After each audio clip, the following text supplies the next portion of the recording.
आज मुंबई उच्च न्यायालयामध्ये गुणरत्न सदावर्तेच्या पिटिशनमध्ये राज्य सरकारने जी भूमिका घेतली त्यावरून राज्य सरकार आणि गुणरत्न सदावर्ते यांची मिलीभगत असल्याचं स्पष्ट दिसून येतंय।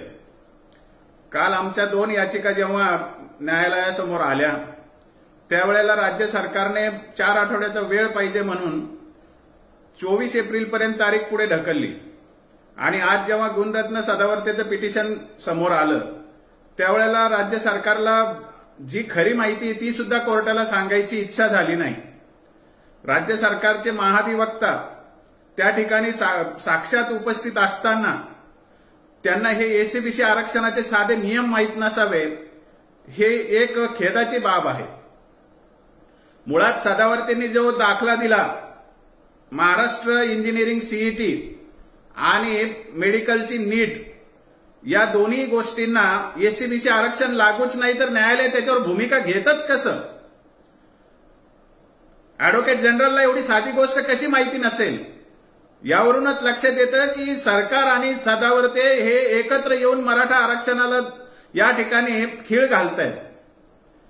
अजब न्याय आपल्या देशाचा। जे आरक्षण अजून सुरूच झालेलं नाही, अद्याप एकही एसीबीसीचं प्रमाणपत्र देण्याबद्दल सरकारने अजून ब्र काढलेला नाही,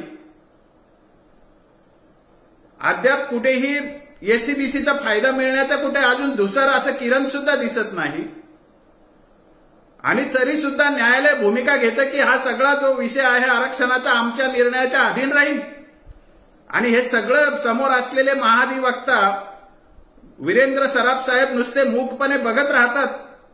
यावरून एकतर ते अज्ञानी असतील किंवा त्यांचा दुष्ट हेतू असेल हे स्पष्ट होतंय। आमच्या न्यायालयाला हा प्रश्न आहे की आपण त्यांना विचारलंय की हे आरक्षण लागू झालंय का? आरक्षणाचं एखादं एसीबीसीचं प्रमाणपत्र कोणाला दिलंय का? किंबहुना एसीबीसीचं प्रमाणपत्र देण्याची सुरुवात तरी सरकारने केली आहे का? त्याच्याबद्दलच्या सूचना तरी दिल्या आहे का? असं कोणतीही गोष्ट घडलेली नसताना न्यायालयाची भूमिका अशी कशी असू शकते की हे जे एसीबीसीच्या आरक्षणाचे लाभ आहेत ते न्यायालयाच्या निर्णयाच्या अधीन असतील? खरं म्हणजे या निर्णयाने काही फरक पडला नाही प्रत्यक्षामध्ये, परंतु समाजामध्ये जो प्रचंड संभ्रम निर्माण झालेला आहे याची जबाबदारी कोणाची?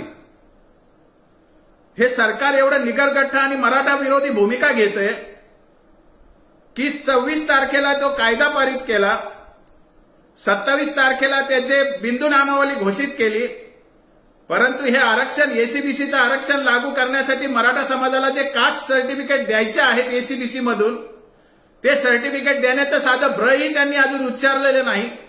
त्यांनी कुठल्याही सूचना प्रशासनाला दिलेल्या नाहीत आणि एकीकडे जाहिरातीचा भडीमार करीत आहेत।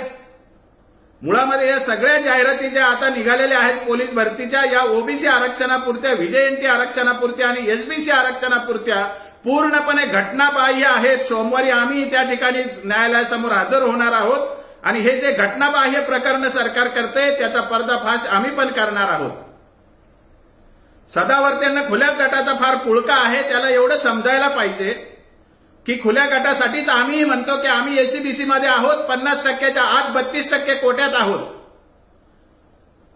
आतापर्यंत 10% ईडब्ल्यूएस आरक्षण दिलं, 23 मार्च 1994ला अवाच्या सव्वा लोकसंख्येपेक्षा दुप्पट आरक्षण दिलं। त्या आरक्षणामुळे सगळ्या खुल्या वर्गाचा मुर्दा पडलेला आहे, याच्याकडे सदावर्तेंची नजर जात नाही। केवळ मराठा समाजाचा जेव्हा विषय येतो तेव्हा गुणरत्न सदावर्ते आणि सरकार यांची मिलीभगत मराठ्यांच्या मुळावर येते। याचं आजचं न्यायालयात जी सुनावणी झाली आणि ऍडव्होकेट जनरलने जी भूमिका घेतली त्यावरून हे स्पष्टपणे दिसून येते। याचा आम्ही पूर्ण निषेध करतो या सरकारच्या भूमिकेचा आणि न्यायालयासमोर आम्ही आता पुन्हा एकदा हजर होऊ सोमवारच्या हिअरिंगच्या वेळेला। खऱ्या गोष्टी न्यायालयासमोर आणूत आणि या गोष्टी ज्या संभ्रम झालेला आहे त्या दूर करण्याचा जरूर प्रयत्न करूत, पण सरकारने जी भूमिका घेतलेली आहे की एसीबीसी आरक्षण द्यायचं आणि फायदा मात्र द्यायचा नाही, ही पूर्णपणे समाज विरोधी आणि घटना विरोधी भूमिका आहे, याची सरकारने जाणीव ठेवावी।